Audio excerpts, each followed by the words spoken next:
Jésus a suivi un chemin inverse de celui de nos premiers parents. Le désir de s'élever qui a conduit à la désobéissance d'Adam était étranger à Jésus. Au contraire, dans sa vie tout entière, nous découvrons une humilité vraie et constante. Il était humble de cœur, non pas faussement humble comme nous le sommes parfois, Matthieu 11, 29. Mettons notre humilité dans notre poche, cette fausse humilité, celle du paraître de la façade, dans notre entourage, à l'extérieur, dans notre milieu professionnel ou autre.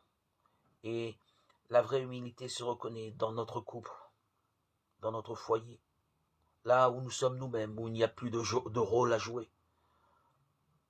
Observons-nous, témoignons de nous-mêmes, soyons témoins de notre propre vie. Prenons du recul et regardons comment nous nous comportons dans notre famille, dans notre couple, sous notre toit. Quelles sont les paroles, les mots qui sortent de notre bouche? Quelle est l'attitude que nous avons?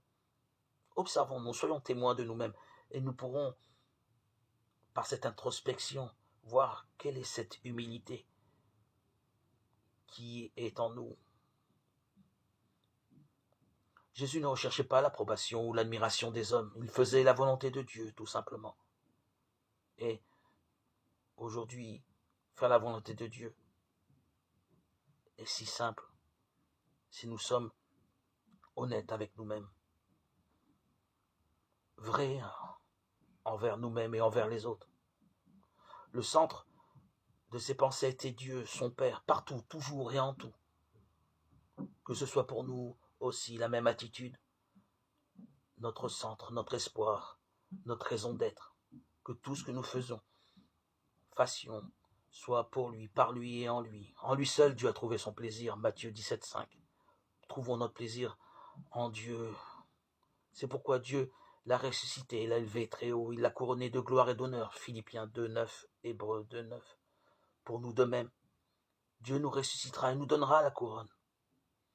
Pour cela, que tout notre plaisir, tous nos projets soient toujours dirigés, guidés par Dieu, que ce soit dans notre couple, dans notre foyer,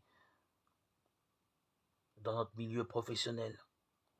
Gardons toujours à l'esprit que seul Dieu guide nos pas et nous donne la réussite et le succès dans nos affaires, dans nos entreprises. Et que le but n'est pas ce monde, mais l'autre. Dieu nous demande de passer par ce monde, il exile notre âme pour pouvoir savoir si on l'a choisi au-dessus de tout et si nos pensées sont toujours dirigées vers lui. C'est ce qui nous donnera la joie d'être couronnés. Nous verrons Dieu et cette obscurité, ce voile disparaîtra. Nous serons en face de la lumière.